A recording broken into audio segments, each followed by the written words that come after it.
This episode of Selling with Social is being brought to you by STAR, the Sales Team Alpine Retreat, a Frost & Sullivan Executive Mind Exchange taking place this February 7th through 9th, 2018 in Lake Tahoe, Nevada. And now to Selling with Social. You have to do the homework. You have to put in the time. I mean, if it was easy, we'd all be doing it. If it was easy, we'd all be closing.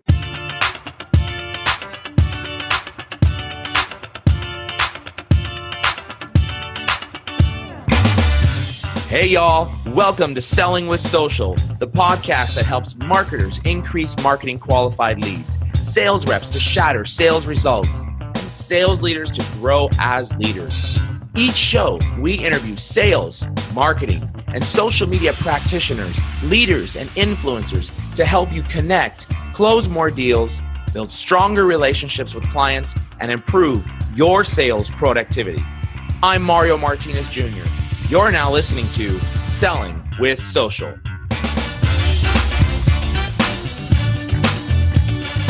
Gary Robbins, I am so excited for you to join me here today on Selling with Social. Thank you so much, my friend, for joining me here today. Excited to be here. Thanks for having me. You're very welcome. Now, we actually, for those of you that are listening in right now, Gary and I actually have a little bit of history together. When I sat in the seat as a VP of sales, I met Gary at a Frost & Sullivan event where Gary was running the program, and I learned all about how Frost is helping people like then, when I was in the seat, partners to get the most out of events, as well as how to actually run a great event. So, Gary, I'm excited. Do me a favor, your background, I want to talk a little bit about that. I know you're at Frost & Sullivan. You're one of the partners there, specifically partner of the Global Brand and Demand Solutions organization. Is that right?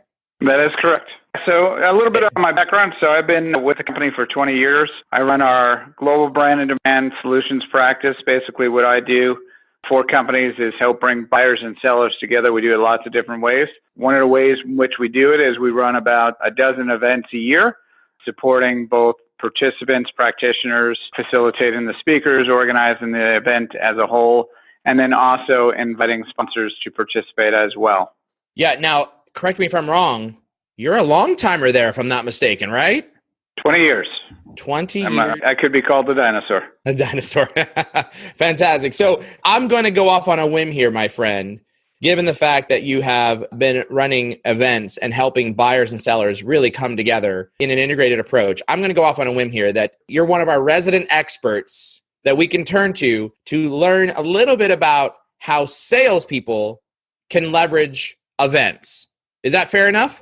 I would say that's fair enough. I've seen all the good and the bad from different companies coming through the door, and that's true as it was 15, 20 years ago as it is today. So many of the same mistakes and many of the same success stories happen because of repetitive behaviors.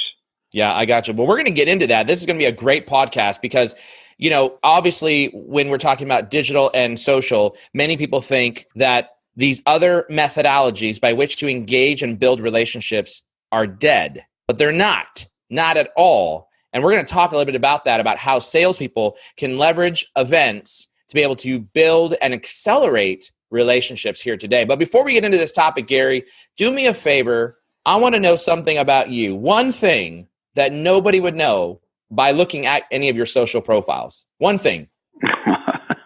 And don't tell us your deepest, darkest secrets. No deepest, darkest. One thing. Let's see, I've been working out of a home office for 12 years, and unfortunately, 9/11 has a lot to do with that. So we were located across the street from the World Trade. So we lost our office on the day, and since then, we've actually reopened two offices, one on the island, Long Island, New York, and then one in New York City, actually in Broad Street. And from that point, I actually moved to Virginia and work out of a home office. And manage teams from a home office. All right. So that was a horrible day, a very unfortunate circumstance. But the fact of the matter is that you've managed to turn it into a positive. And now you're virtual and you get the privilege of working from home, which is pretty much what I see a lot happening right now in the sales world is a lot of folks are starting to work a lot more from home. Are you seeing that trend as well? Absolutely. I mean, we've been, given the ability to succeed personally in that role, it opens your eyes to the opportunity for others to also take that opportunity as well. So one of the things that actually we've been using to kind of bring the teams together, even though we're virtual, is video. So I know that's something that you use a lot as well, and that's something that we've also embraced. Yeah, absolutely. The world of virtualization, you cannot live without video. And that might be actually some good topics to talk about later on here in the event. But I appreciate you sharing that one thing about yourself. Let's move into talking about leveraging events. Salespeople today are pounding away on cold calls. They're leveraging social. They may be even leveraging video. They may be leveraging email. But Gary, what would you say? Are events dead? Is that an area that we can still find our targeted buyers at? I'd say at the end of the day, it's Sales 101. And Sales 101 is anytime you can get face-to-face with a customer, that's going to be your greatest opportunity. And what events does is allows you to get in touch not with one customer or two customers, but 10, 20, 30 customers. So I don't see events ever being dead. I see events being the one marketing tool that will live forever. And the surveys that we've done with our customers, marketers around the country, that is still the number one ROI marketing tactic that generates the highest return. So with all of the different tactics that are now employed, still the most traditional of all tactics is still the highest return generator. So that brings up a good question. We, with Vengreso, we're going to be sponsoring an event for Frost & Sullivan in the coming months. I think February, if I'm not mistaken. What is the dates of the events? February 7th? February 7th through 9th. Right. In Lake Tahoe, Nevada. And this is going to be the Sales Team Alpine Retreat, the STAR event, Frost & Sullivan Executive Mind Exchange in Lake Tahoe, correct? That is correct. It's going to be the best place to be, and we're excited to be sponsors of the event. This is going to be a phenomenal opportunity. But so I want to have this conversation here, Gary, and I want you to coach me. And I want reps and leaders to be listening to this conversation and say, man, that's a great idea. Are we doing that before we sponsor an event? Are we preparing this way in order to be able to meet and greet all the folks that we want to meet and greet? So can we make this a conversation about helping us, me, Vengreso, and our team be prepared better for this particular amazing event that we're going to be doing? We can definitely do that. I'm going to do this kind of twofold because Frost & Sullivan, we have certain restrictions with the participants of the event that a typical trade show might not have and would not have. So our programs are more intimate and we are more protective of the pre-event contact with our participants. That doesn't mean there's not a lot to do prior, but I'd like to kind of take this in, looking at two different opportunities. One, going to a potential trade show, and then two, I could talk to you certainly about doing something and preparing for an event like ours. Does that make sense? Yeah, absolutely. I love that. I mean, that's a great topic here to talk about. So let's start this question out. First off, we're going to be attending an event. It could be a networking event, could be a trade show. You decide. Yep. Maybe it's a Frost event. Give me some best practices around how both reps and then let's talk about leaders, how they should help prepare their sales teams in advance of attending an event. Sure. One of the things that we do, so we have a team that is going to events so we practice what we preach. So we have a team going to the events, meeting with different vendors who are at the events and talking with them, introducing them to the services, the brand and demand services that Frost & Sullivan offers. So one of the things that we put in place is that outreach, the starting point of that event is about 60 to 90 days out. So unfortunately, a lot of the marketing teams are actively involved in supporting the event 4 months out, 5 months out. The sales teams typically don't kick into gear until about a 1 week to 2 weeks out. Would you see that as a fair statement as well from what you've seen? Yeah, absolutely.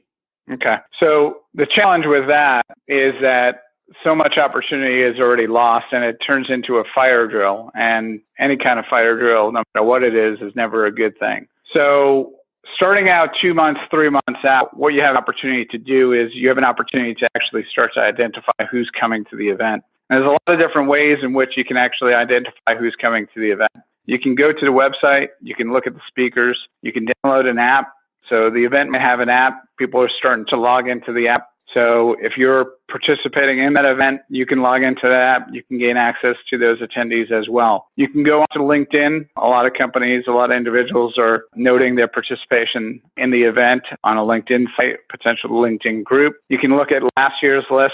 So there's a lot of different ways in which you can find out who might be coming. But the sooner you can start that process, the better. And you're going to start that process for multiple reasons. The first thing that you're going to do is you're going to review the list and you're going to look at how you can actually address the list and contact the list. Well, first, identify what you have brewing with that list.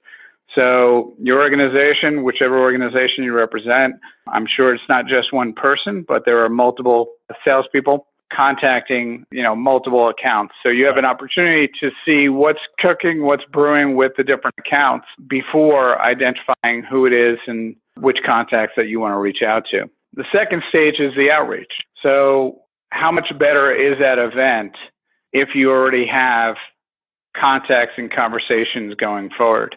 How much better is that event going to be if you already have meetings set up? So that is kind of from a trade show perspective, my number one tip, which is to identify every which way possible who's coming, and then starting about a month out to 2 months out, start that outreach. And when I say start the outreach, the conversation should begin not just to set up a meeting, but have your regular sales cycle so that when you actually meet that individual and you're taking that half hour or hour out of your day, that's a worthwhile half hour or hour. That person has already been pre-qualified prior to you reaching out, prior to you going on site and having that meeting. So the last thing you want to do is have 10, 15 meetings with 10, 15 individuals who never should have been qualified in the first place, because now you just lost the event. Yeah, that's a great point.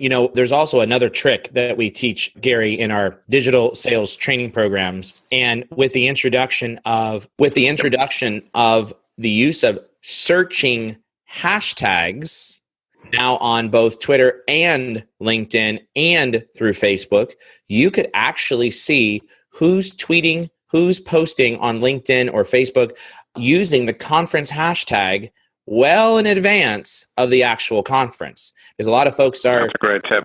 Talking about, hey, I'm looking forward to seeing you at this particular event, looking forward to being here, who's going to be there. You may even have speakers saying, I'm going to be speaking. And now you can just go straight to your search bar, type in the conference hashtag, provided that the conference provider is really pushing that hashtag, and find some of those prospects that you might want to connect with and engage with their content. Does that make sense?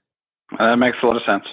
And we found that that's a great way, one of the ways too as well, to be able to engage and to be ready for some of these conferences. You gave some really great points in terms of, using the last year's list, seeing what happened, what's trending in terms of the conversations, and figuring out who it is that you want to target. Now, I'm going to tell you a real life story, Gary. You're going to get a good laugh at this one. And I want you to tell me what went wrong here. So I was a keynote speaker at a sales conference, the conference in Florida, Unite 2017. And I had a company, not going to name a name, their sales development rep reached out to me, and it was a nice canned message, very well written, but it was canned and I knew it was canned. And it basically proceeded to say, I'm super excited to meet all of the attendees at the event, and it's going to be a great show. In fact, here are the speakers that I'm looking forward to seeing. It's speaker number 1, speaker number 2. As an attendee, I'm sure you're going to be very, very busy, but I'd love to schedule some time to meet with you in advance.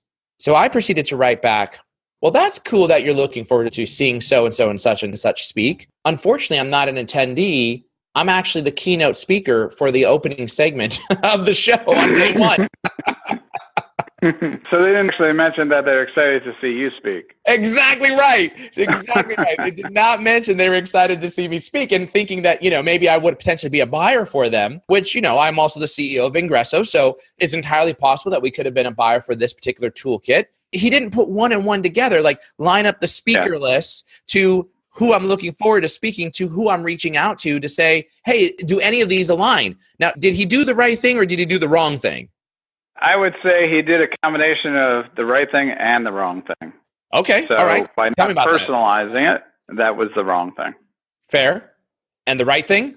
The right thing was the outreach, the fact that he found you. That was the only right thing.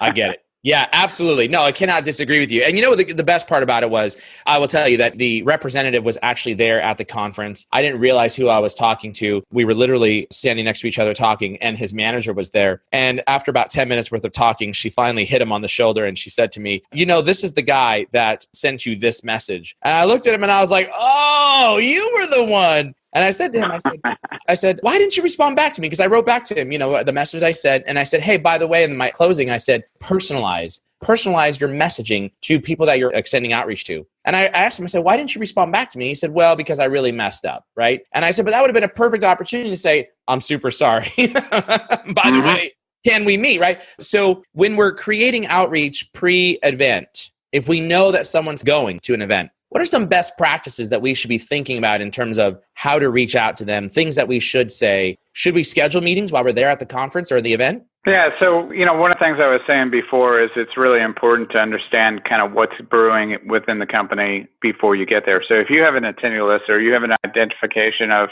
who's coming and who's not, and have the ability to say, you know, my colleague John is actually working with you or work with one of your colleagues, that's going to provide you that instant validation credibility with that organization. So making the connection in that outreach to validate your organization in that outreach so that you're not coming out of the blue and it's not obtrusive to the conversation and with the outreach, but that you're able to, again, align the reason why you're calling and validate your organization and your outreach with that individual.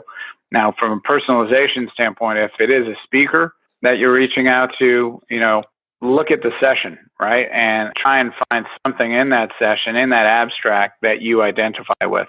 You know, one of the things that makes our program so unique is that our sponsors are positioned as peers. So it's all about thought leadership. And I can't stress that enough. The more you can position you and your organization as a thought leader, the greater the opportunity to engage with that individual that you're talking with. So the sooner they see you as a resource, the more likely it is that they will actually conduct that outreach to you and respond to your emails. So Gary, people talk about that a lot, which is position yourself as a thought leader, right? But how do you do that when you are a salesperson? What are some ways that could help position myself as a thought leader, especially prior to meeting somebody at an event? Every salesperson has customers, we assume, unless they're a first-time salesperson and they're 2 weeks into the job. So let's make the assumption that the salesperson is a veteran and not a rookie. Okay. So they're a couple of years in the job, 5 years in the job, 3 years in the job. Well, they've got clients. Those clients are likely to be representational of the individuals that they're reaching out to. So if they're in the same industry, that's a great connection. So if you work with companies who are similar to the companies that you're outreaching, there are stories and case studies that you can share. So the case study is not necessarily about your company going through it, the same challenge, because that's not reality, but the case study is about a company you've worked with who has actually walked those same steps. And so through that connection, you have an opportunity to, again, gain that credibility with that client because you've worked with an organization who's experienced all the things that this new individual might be experiencing. You hit a fantastic point in terms of leveraging case studies and client testimonials. And I'm going to take it back to, you said, let's just assume we're a veteran, but I want to talk about if you're a newbie. Like, we've got newbies that listen to this show as well. You're brand new into sales and you may not have your own stories or your own clients, but here's my best recommendation. And you tell me if I'm wrong here, Gary, but my best recommendation is sell other people's stories. When you go in through your onboarding training, you should be demanding that the sales enablement organization, the product marketing team, whoever it is that is training you, that they are providing you the case studies. You commit those case studies to memories because then you turn around and you sell those stories, other people's stories, to make you more successful. What do you think? 100%. One of the things I always say to our clients, our sponsors, as we're training them, is to keep a Rolodex in your head. And what I mean by that is, based on the company that you're talking to, have 3 or 4 organizations in that same industry that you can rattle back that your organization has worked with. Again, providing that validation in that vertical. That reminds me of a story when I was sitting in the seat back in 2015 as the VP of sales. I had a rep who had reached out to me, and it was for demand generation services, helping us with, follow through with old leads. And he reached out to me. I hosted a meeting with him because this was a hot topic for me, like for my region and my organization. Like, how can we do better, right? And if you've got a service that's an outsourced service, let me hear about that. So find out, I heard what he had to offer. I said, you know what, this sounds like it's something that could be really great for us, but I'm not going to be your buyer. It's going to be Johnny. And so he said, okay, that's fine. He's like, would you be willing to introduce me to Johnny? I said, yeah, I'd be willing to introduce you to Johnny. So, why don't you do a little homework about him first and provide your who you help and how you help and why you think you can help us. And I'll forward that message along. So the rep did his homework. And not only did he do his homework, he took it one step. Well, he did homework plus. He found out that the VP of marketing, he was supposed to reach out to, was going to be speaking at an event that was local to him out of Atlanta. So he decided that he wanted to book a meeting with him, and he was going to pay for the conference to get to the event to meet him face to face. And I just thought that was genius. One, he used LinkedIn. Two, he knew where that client or that potential prospect was going to be. And he had the opportunity to be able to get there. And he paid for, convinced management to allow him an opportunity to be able to get out there. He sends me a message. I introduce him. He tells the VP he knows he's going to be speaking. And he's looking forward to your point, Gary, the topic. And he copied some of the words from the abstract inside there. Then said, I'd like to meet you there. I've already purchased my ticket. When's a good time to meet? Well, the VP of marketing was so impressed that he figured all this out himself, because I didn't even know he was speaking there, that he said, if you meet me there, I'll speak to you. Turns out they met, and guess what? They closed a deal. So is it always that easy, Gary, when we as salespeople are working events? Maybe it's a trade show as an example. Is it always as easy as being able to book somebody, meet somebody there, and then close a deal? Or is there a specific methodology that you think people should be using to work an event? Yeah, it takes work. I mean, all the things that we've just talked about, you can't just look at a list and start cold calling. That's how it's not going to be easy. That's how you could actually turn people off. But you have to do the homework. You have to put in the time. I mean, if it was easy, we'd all be doing it. If it was easy, we'd all be closing every single deal, just like that story. But look at that story and just take a step back and look at all the work that that individual did to make that happen. And there's a reason why that deal closed. So if that individual took a different approach, that meeting never would have happened. Yeah, well, to your point, he obviously had to do some laser focus targeting. It wasn't a spray and pray approach, meaning blast my email utilizing some of the great technologies that are out there that allow you to be able to mass email, right? But he took a targeted approach to who he wanted to speak to and how he wanted to engage with, in this case, a particular buyer. I just think that's missing oftentimes from today's sales development or business development organizations. Not because the reps don't want to do it, it's because they're being managed from a productivity-based metric that they really don't have the opportunity to become more personalized. Do you see that happening as well? Yeah, but I think it's up to the individual also to drive that change. So if they're being pushed one way and they realize and they understand that maybe isn't going to be the greatest outcome, put the stop sign up is my point. So, and make change happen. So, from that point, hold a meeting with your colleagues, the other AEs, the other account executives who are calling on, similar accounts, and go through the list together and talk through the opportunities at hand and represent your colleagues if they're not going to be there and you're going to be there. And that will come back twofold, threefold, tenfold when they're representing you at the event that you're not going to be there. That's one of the other things, I talked earlier a little bit about some of the mistakes I've seen.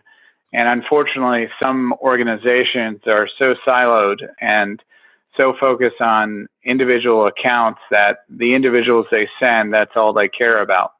So companies have to make that change too. Companies, true to your point, have to actually, put programs in place so that each account executive who's coming to the event, there is something for them if they're developing opportunities with accounts that are not their territory. So that's one of the other things that's more a corporate change and a sales territory, sales management issue.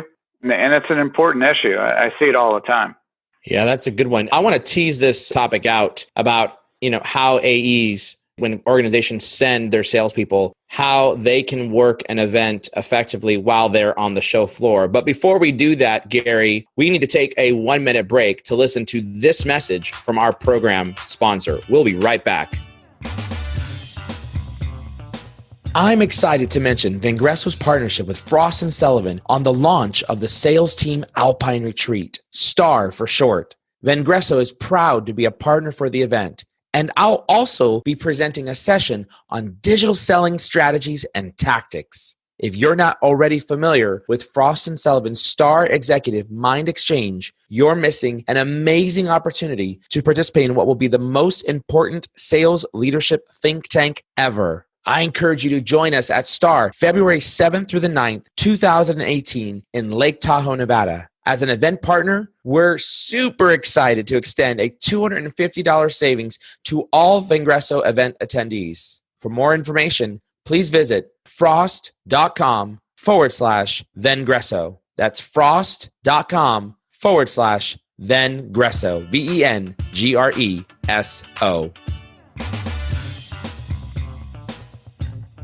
So Gary, when we left off right before the program break there, I said I wanted to talk a little bit about how account executives, especially those that are being asked to attend, even though they're not necessarily working leads for themselves, how can they effectively work an event? Should they, oftentimes, especially at trade shows, you've got a booth, you're talking to people. Should you be going out, working that booth? Should you be going out, actually walking the halls? Should you be engaged, sitting in at some of the content? What's the best way that an account executive could actually work an event effectively? So this goes back to the type of event it is. Is it a trade show? Is it a more intimate executive event similar to our style? So what we advocate is actually full participation in the program. So when the sessions go on at our event, there's actually nobody in the hall. We push all of the sponsors into the sessions because we understand the value of our sessions. Now, our sessions are mostly interactive, so it involves and allows for a much more engaging opportunity. But even if it wasn't interactive, the opportunity to see who goes to which session, well, that's kind of, data point number one. If this group of individuals is going to this session on this topic, which your organization offers services for, take a mental picture of that, right? If not your phone, because that's a room of prospects. So in an event and at an event, ultimately what your goal is to do, depending on the size, but what you're constantly looking to do throughout the event is weed in and weed out. So when you're running an event, you're going to an event by going into the sessions which align to the services you offer. That's a weed in. Right. And as you talk to certain individuals, that's when you start to weed out the more information you can gain about those individuals, their role, their company, and if they're a fit in reference to kind of your persona and their persona. So first and foremost, the more sessions you can attend, the better. And it's not just for that visual identification, but it's really an understanding of the pain points and the industry that you are serving. And if you don't know and understand the industry, it's going to be really difficult for you to have an intelligent conversation with your prospect. So I want to tell you a story, and I think you'll get a good laugh at this, and I want to get your feedback on this as well. So I was recently at a conference. I was speaking at the conference. One of the executives that were there wanted to introduce me to another executive that was also there who was exhibiting, who was a actual sponsor of the event, and happened to be one of the founders of the company. And he thought that if he could introduce myself and himself and the founder together, we could probably look at potentially some partnership arrangements where we could work together. And so probably about 90 seconds into the conversation, for those of you that are listening and you can't see my eyes, but he immediately took his eyes off of me and began looking over my head. And now he was looking left and right all over the room. And I immediately knew that I had lost his interest, particularly because this was a partnership discussion, not a revenue producing, generating opportunity for him, right? And so he was there to work the show. And I was okay with that. I truly was, because I get the idea that you're there to work the show. You're there to make money. You want to meet prospects. You want to talk to people who are going to buy from you. But I've seen this before where reps, they start talking to somebody, and especially when they're assigned to work the show, they immediately figure out this guy or gal is not going to buy, and they now lose attention and they're looking for the next person that they want to talk to. Is that the right thing to do? Or how do you exit out of a conversation that frankly is not going to bear any fruit based upon what you've determined is not going to bear any fruit? I think it goes back to the expression of making lemonade out of lemons. Always look for, you never know what's going to happen with that contact. And, I think it's just the respect as a human being that you give that person your attention. You started the conversation, finished the conversation. You don't have to have a 30-minute conversation, but you should be respectful of the person's time. And if you realize that there's not an opportunity, at least share enough about your organization, your company, to politely step out of the discussion. Well, and I think you raised a good point, man, is at least leave a good impression in your mind, right? Exactly. You never know who they know. Exactly right. Yeah. Now, while I recognize that I immediately knew that I was not going to be a buyer for this individual, the fact that you're looking over my head, and it didn't necessarily help that he was taller than me, so he could look over my head, right? But you're looking over my head, and it was like I was talking to nobody. I could feel that. And I think that's important that, when reps, marketing people, business professional, whoever it is that you've got working your events, that you become tuned in to that individual for those 30, 60, 90, 5 minutes, however long it will be, to talking to that individual, establish that human to human connection. And if there's nothing there, fine, you move on and you learn how to gracefully exit out of that conversation sooner rather than later. But never give them the shifty eyes and look over the head. It's just something that I think is problematic there. Yep, I would agree.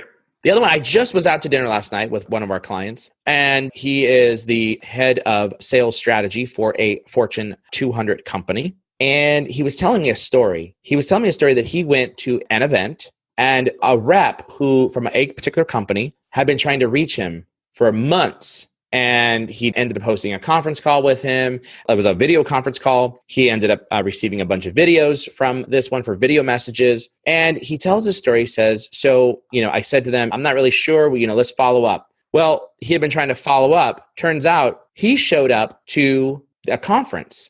He was sitting right next to the rep, literally shoulder to shoulder, no joke, shoulder to shoulder to this particular rep.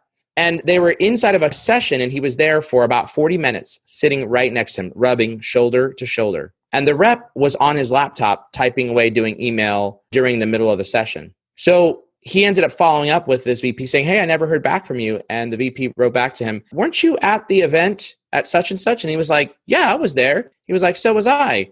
And he was like, really? And he goes, yeah. I was literally sitting right next to you. I was the guy with this color shirt on in this particular session while you were typing away on your laptop. And he was like, I'm so, why didn't you say anything to me? And he said to me, he goes, now the rep said, why didn't you say anything to me? And I thought, should I have been the one to tell him that I'm here, I'm ready to talk to you? Or should it be the rep who's paying attention and not engrossed in his computer doing a bunch of email while a session is going on? What do you think about that? Yeah, so I think that's the other thing in regards to these sessions. So one of the things that you see in the sessions is you hear, depending on how interactive, right? The larger the trade show, the less interactive. So nobody's asking questions and you got 500 people in a room. But if you're in a more intimate environment and someone's asking questions, not only should you be listening, if that question is, again, related to areas of your expertise, you should be listening, but writing down who actually asked that question. Because that's a conversation you can have later on if you do have a story to share and best practices to share with that individual to showcase your organization as a thought leader. This is not attendance awards, right? So nobody's taking attendance at the door. You're not going into the sessions to be there. You're going into the sessions to actually start to understand the industry and speak the topic of your clients. So. Yeah. Hey, that's a great point, Gary. You're there to learn the language. And if nothing else, and you're attending one of the sessions, understanding some of the high-level points that maybe the speaker brought out, it creates a great conversation starter or moment in time where you don't have anything to say to one of your potential prospects. You can say, hey, I heard this point. What did you think about this, right? What do you think about this? Absolutely. Yeah, that's a great point. Wasn't the keynote great? Well, you really can't say that because you were actually not in the session, right? Yeah. So These are the conversations you can't have if you're not participating. So I think if someone was to walk away with anything from Selling with Social podcast here with Gary Robbins, if you walked away with anything, it is, if you're going to be at an event and you're attending the individual sessions, write down 1 to 5 salient points, I think is what you're saying, Gary, so that you can actually come off, if you don't feel like you're a thought leader, but you can actually be part of, speak the customer's language that you're trying to attract. Yeah, would you agree? Yeah, not only say that, I would also write down the things that you don't understand and find out more about that. That's a great one. I didn't even think about that, with the things you don't understand, and then use that as an opportunity to create discussion. Yeah. Or learn. It's a learning opportunity. If it's not at the event, it's back in the office.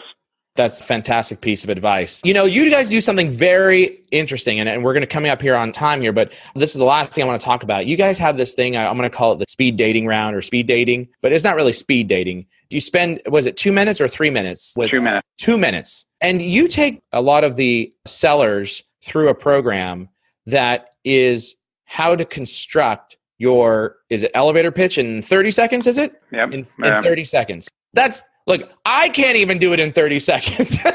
It takes work. And the challenge is that every company ends up doing their 30-second speech with their own reps, with their own contacts, speaking their own language. They never ask the client, how did that sound? So what we do is we actually take all of our sponsors through this workshop and prepping them for a 30-second speech, which is who we are, what we do, and then a transition question that bridges their solutions to the prospect's needs. So who you are, what we do, and a transition question that bridges their platform, service, technology to the buyer's needs. Correct. I love it. Fantastic insight there, Gary. Well, Gary, this has been a fantastic conversation. If anybody wants to reach out to you, what's the best way for them to reach out to you? Is it through email, LinkedIn, Twitter? LinkedIn or email, either or is fine. So your LinkedIn is Gary Robbins. Is it double B? Double B-I-N-S. And then email is grobbins@frost.com. So grobbins@frost.com. There is one other tip I would like to add. If sure. We have time. Go ahead. So one of the things that I ensure that every one of my account executives agree to after an event is a 48-hour rule that I employ. And this is, from my point of view, a game changer and will change how all events, the return on all events. So within 48 hours of the event, to stand out from the rest of the companies that are participating or sponsoring or exhibiting, there's 5 things that you need to do. One is enter the contact into your database. I don't mean the list of companies. I don't mean the attendee list. I mean the people that you have a relationship with. So that's a really important point. So that number probably is going to be in a 5 to 10 range and not 50 to 100. So we're not talking about all the badges you swipe. We're talking about the meetings you had and the meetings that were meaningful. So 1 is enter them into the database. 2 is call them or leave a voicemail. 3 is email them that references the call. The call references the email.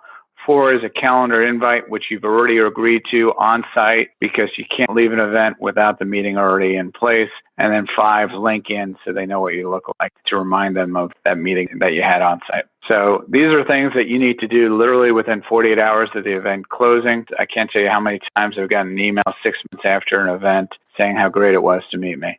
That was not really a best practice.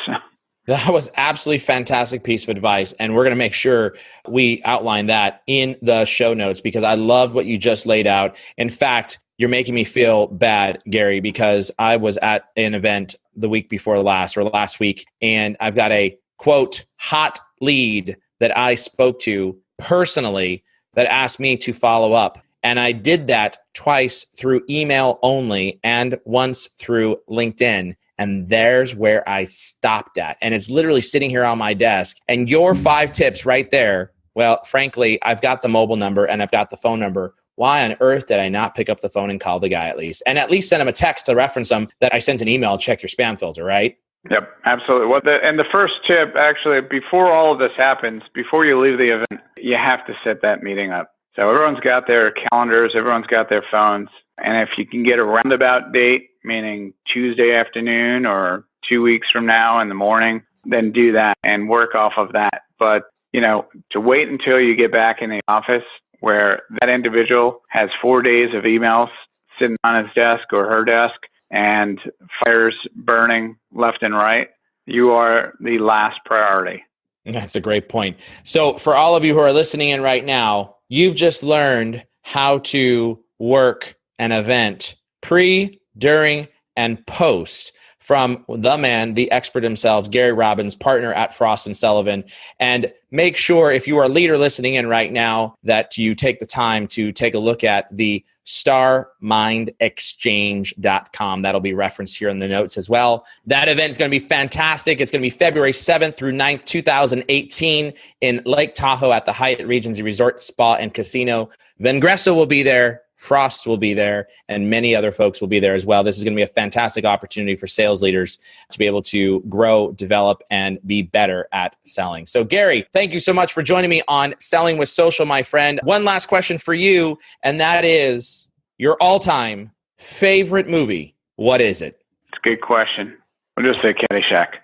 Caddyshack. All right. We haven't had Caddyshack on the show yet. I love it, man. Thank you so much for joining me. This was a great podcast. I appreciate your insights, and I look forward to seeing you in Lake Tahoe on February 7th through the 9th. Looking forward to it. Thanks, buddy. Thanks for having me.